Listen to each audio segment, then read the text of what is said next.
और हमारे भारत के अंदर क्या होता था कि जितनी भी फैमिलीज होती थी, जितने भी कुल होते थे, जितने भी ग्राम होते थे,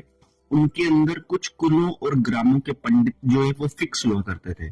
तो जैसे जैसे कुल के बच्चे आगे बढ़ते थे, वैसे वैसे पंडितों में भी उनके जो बच्चे होते थे वो आगे बढ़ते थे।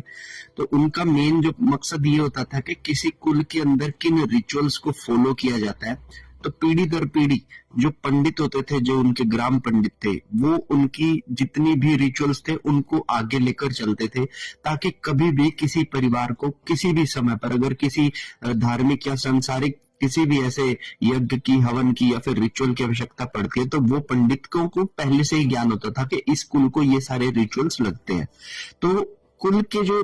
ये पंडित होते थे जो शुरू से चले आ रहे हैं, इन्हें पीढ़ी दर पीढ़ी पता रहता था कि इस कुल की कुल देवी कौन सी है, उसे कौन से भोग चढ़ते हैं, जब शादी विवाह या संतान उत्पत्ति का समय होता है तो कौन सी चीजें उनको करवानी होती है। लेकिन वो चीजें जैसे जैसे अब पीछे रह गई हैं, आज की डेट में हम लोग नए नए शहरों के अंदर जाकर सेटल हो जाते हैं। वहां पर जब भी कोई रिचुअल होता है तो हम कोई नियर बाय पंडित को ढूंढते हैं, जिसे पता नहीं होता कि हमारी कुल देवी का कौन है, हमारे अंदर क्या रिचुअल्स चलते हैं। क्योंकि बहुत सारी, अगर आप देहात के अंदर भारत के किसी भी ग्राम के अंदर जाओगे तो आपको पता लगेगा कि हर ग्राम के अंदर एक ऐसा रिचुअल है जो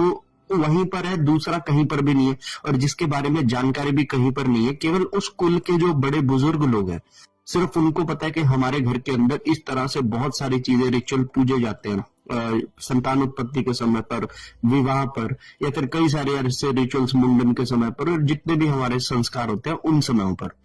तो जैसे जैसे हम लोग अपने घरों से शिफ्ट हो रहे हैं, हम लोग अपने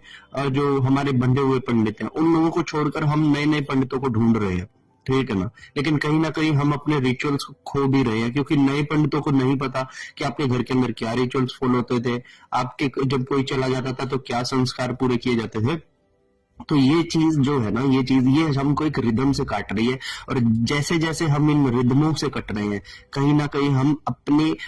कुल देवी कुल देवता की ब्लेसिंग से दूर हो रहे हैं, हम अपने सही पितरों से दूर हो रहे हैं। हमारे जो रिचुअल्स थे, जो हमारे माता पिता, दादा दादी, परदादा परदादी ने कभी किए थे, हम लोग उनसे दूर हटते जा रहे हैं, और कहीं ना कहीं इन चीजों का नुकसान भी हमें मिल रहा है। आपका इस बारे में क्या करना है, मुझे कमेंट कर कर बताइए। हर हर महादेव।